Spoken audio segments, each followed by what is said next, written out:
ಗದಗ ತಾಲೂಕಿನ ಅಂತೂರು ಗ್ರಾಮದಲ್ಲಿ ಶಟಸ್ಥಲ ಬ್ರಹ್ಮ ಡಾಕ್ಟರ್ ರಾಚೋಟೇಶ್ವರ ಗುರುಗಳು ಇವತ್ತೇನು ಅನುಷ್ಠಾನವನ್ನು ಮಾಡ್ತಾ ಇದ್ದಾರೆ. ಶಿವಯೋಗ ಸಾಧನೆ ಮಾಡ್ತಾ ಇದ್ದಾರೆ. ಶಿವಯೋಗ ಸಮಾಧಿ ಸ್ಥಿತಿಯಲ್ಲಿದ್ದಾರೆ. ಅವ್ರದ್ದು ಈ ಶಿವಯೋಗ ಸಮಾಧಿ ಮುಗಿದ ಮೇಲೆ ಅಂದರೆ 33 ದಿನಗಳ ಕಾಲ ಅವರೇನು ಒಳಗಡೆ ಇದ್ದಾರೆ. ಆಹಾರ, ನೀರು, ಗಾಳಿ, ಬೆಳಕು ಯಾವುದನ್ನು ಪಡೆದುಕೊಳ್ಳೋದನ್ನು ಒಳಗಡೆ ಇದ್ದಾರೆ. ಹೊರಗಡೆ ಬಂದಾದ ಮೇಲೆ ಅವರ ಸಂಕಲ್ಪ ಇದೆ, ಒಂದು ಮಹಾನ್ ಸಂಕಲ್ಪ. ಅದನ್ನು ತೆರೆದಿಡುವಂಥ ಪ್ರಯತ್ನ ಮಾಡ್ತಾ ಇದ್ದೇನೆ. ನೀವು ನೋಡಬಹುದು, ಇವತ್ತು ನಾವು ಅಂತೂರು ಗ್ರಾಮದಲ್ಲಿ ಕೆರೆಯ ದಂಡಿ ಒಂದು ಬೃಹದಾಕಾರದ ಒಂದು ಬೃಹತ್ ಒಂದು ಕೆರೆ ಇದೆ ಅಂತೂರಲ್ಲಿ. ಈ ಕೆರೆಯ ದಡದಲ್ಲಿ ಆ ಗುರುಗಳು ಅಂದರೆ ಇವತ್ತು ರಾಚೋಟೇಶ್ವರ ಗುರುಗಳು ಏನು ಇವತ್ತು ಅನುಷ್ಠಾನ ಮಾಡ್ತಾ ಇದ್ದಾರೆ. ಇವರ ಮೂಲ ಗುರುಗಳು ಬಂದು ಜಗದ್ಗುರು ಬೂದೀಶ್ವರ ಮಹಾಸ್ವಾಮಿಗಳು. ಬೂದೀಶ್ವರ ಮಹಾಸ್ವಾಮಿಗಳು ಅಂತಂದರೆ 775 ವರ್ಷಗಳ ಕಾಲ ಬದುಕಿ ಬಾಳಿದಂಥವರು ಈ ನೆಲದಲ್ಲಿ. ಅವರ ಒಂದು ತರುವಾಯ ಈ ಮಠದಲ್ಲಿ ಇವತ್ತು ರಾಚೋಟೇಶ್ವರ ಶ್ರೀಗಳಿದ್ದಾರೆ. ಆ ರಾಚೋಟೇಶ್ವರ ಶ್ರೀಗಳು ಶಿವಯೋಗ ಸಾಧನೆ ಮಾಡ್ತಾ ಇದ್ದಾರೆ. ಅವರು ಹೊರಗಡೆ ಬಂದ ಮೇಲೆ ಒಂದು ಬೃಹತ್ವಾಗಿರ್ತಕ್ಕಂಥ ಒಂದು ಸಂಕಲ್ಪ, ಮಹಾಸಂಕಲ್ಪ ಮಾಡಿಕೊಂಡಿದ್ದಾರೆ. ಅದು ಯಾವ ಸಂಕಲ್ಪ ಅಂತ ಹೇಳಿದರೆ, ತಮ್ಮ ಗುರುಗಳು 775 ವರ್ಷಗಳ ಕಾಲ ಬಾಳಿ ಬದುಕಿದರ ಪ್ರತೀಕವಾಗಿ 775 ಲಿಂಗಗಳನ್ನು ಈ ಕೆರೆಯ ಮೇಲುಗಡೆ ಇರತಕ್ಕಂತಹ ಜಾಗೆಯಲ್ಲಿ ಸ್ಥಾಪಿಸಬೇಕು ಅನ್ನುವಂಥದ್ದು, ಪ್ರತಿಷ್ಠಾಪಿಸಬೇಕು ಅನ್ನುವಂಥದ್ದು ಅವರ ಸಂಕಲ್ಪವಾಗಿದೆ. ಆ ಸಂಕಲ್ಪದ ಭಾಗವಾಗಿ ಇದೀಗ ನೀವು ನೋಡ್ತಾ ಇದ್ದೀರಿ, ನಾವು ಕೆರೆಯ ದಂಡೆಯ ಮೇಲೆ ಇರ್ತಕ್ಕಂಥ ಇವತ್ತೇನು 775 ಲಿಂಗಗಳು ಪ್ರತಿಷ್ಠಾಪನೆ ಆಗ್ತಾ ಇರ್ತಕ್ಕಂಥ ಜಾಗೆಯಲ್ಲಿದ್ದೇವೆ. ಗಮನಿಸ್ತಾ ಇದ್ದೀರಿ, ಒಂದು ಕಡೆ ಅವ್ರದ್ದು ಮೌನ ಅನುಷ್ಠಾನ, ಶಿವಯೋಗ ಅನುಷ್ಠಾನ ನಡೆದರೆ, ಇನ್ನೊಂದು ಕಡೆ ಅಷ್ಟೇ ತ್ವರಿತಗತಿಯಲ್ಲಿ ಇವತ್ತು ಆ 775 ಲಿಂಗಗಳನ್ನು ಪ್ರತಿಷ್ಠಾಪನೆ ಮಾಡ್ತಕ್ಕಂತಹ ಕೆಲಸ ಕೂಡ ಬರದಿಂದ ಸಾಗಿದೆ ಅಂತ ಹೇಳ್ಬೋದು. ಈಗ ನೀವು ಗಮನಿಸ್ತಾ ಇದ್ದೀರಿ, ಅನೇಕ ಗ್ರಾಮಸ್ಥರು ಕೂಡ ಇಲ್ಲಿ ಸ್ವಯಂ ಪ್ರೇರಿತರಾಗಿ ನಿಂತಿದ್ದಾರೆ. ಅವರು ಈ ಒಂದು ಕಾಮಗಾರಿ ಏನು ನಡೀತಾ ಇದೆ, ಇವತ್ತು 775 ಶಿವಲಿಂಗಗಳ ಸ್ಥಾಪನೆ ನಡೀತಾ ಇದೆ. ಇದನ್ನು ತಾವೇ ಮುತುವರ್ಜಿ ವಹಿಸಿ ನಿಂತು ಕೆಲಸವನ್ನು ಮಾಡ್ತಾ ಇದ್ದಾರೆ, ಸೇವೆಯನ್ನು ಮಾಡ್ತಾ ಇದ್ದಾರೆ.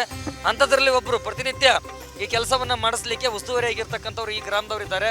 ಅವರನ್ನು ಮಾತನಾಡಿಸುವಂಥ ಪ್ರಯತ್ನ ಮಾಡ್ತೀನಿ. ಬ್ರದರ್ ಬನ್ನಿ ಈ ಕಡೆ, ಅವ್ರನ್ನ ಮಾತನಾಡಿಸ್ತೀನಿ. ಈಗ ಈ ಜಾಗೆಯಲ್ಲಿ ಎಷ್ಟು ಲಿಂಗಗಳು ಸ್ಥಾಪನೆ ಆಗ್ತವೆ, ಹೇಗೆ ಏನೇನು ಮಾಡ್ತಾ ಇದ್ದೀರಿ? ಈ ಜಾಗದಲ್ಲಿ 80 ಫೀಟ್ ಅಡ್ಡಲ, 120 ಫೀಟ್ ಉದ್ದ ತೊಗೊಂಡು 6 ಸ್ಟೆಪ್ಪಿನ ಪ್ರಕಾರ 775 ಲಿಂಗಗಳನ್ನು ಪ್ರತಿಷ್ಠಾಪನೆ ಮಾಡಿ ಅಂತಂದೇಳಿ ನಮ್ಮ ಗುರುಗಳು ಹೇಳಿದ್ದಾರೆ. ಪೂರ್ವದಲ್ಲೇ ಮತ್ತೆ ಅವು 6 ಸ್ಟೆಪ್ ಆಗ್ಬೇಕಂತ, 6 ಸ್ಟೆಪ್ದೊಳಗಡೆ 775 ಲಿಂಗಗಳನ್ನು ಕುಂದಿರ್ಬೇಕು ಅಂತಂದೇಳಿ ಹೇಳ್ತಾರೆ.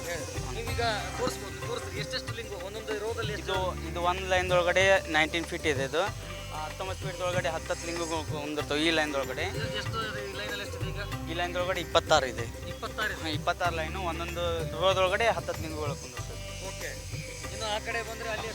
ಅದು ಲಾಸ್ಟ್ ಲೈನ್ ಸೇಮ್ ಸರ್. ಇದು ನಡುವಿನ ಲೈನ್ ಇದೆ, 21 ಫೀಟ್ ಇದೆ. ಇದರೊಳಗಡೆ 12 ಕುಂದಿರ್ತವೆ ಸರ್. ಟೋಟಲ್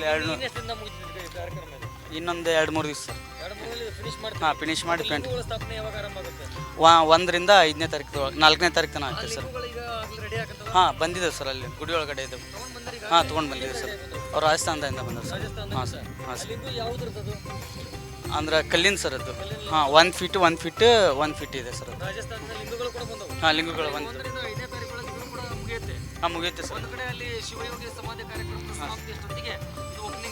ಇದು 4ನೇ ತಾರೀಕದೊಳಗಡೆ ಲಿಂಗಗಳ ಪೂಜೆ ಎಲ್ಲ ಮುಗಿಸ್ತೀವಿ ಸರ್. 5ನೇ ತಾರೀಕು ಅಜ್ಜಾರ್ದ ಸಮಾಧಿಯೋಗ ಸಮಾಪ್ತಿ ಮಾಡ್ತೀವಿ ಸರ್. ಅದು ಅವ್ರು ಬಂದು ಇಲ್ಲಿ ಲಾಸ್ಟ್ ಲಿಂಗು ಅವರು ಇದನ್ನು ಮಾಡ್ತಾರೆ ಸರ್.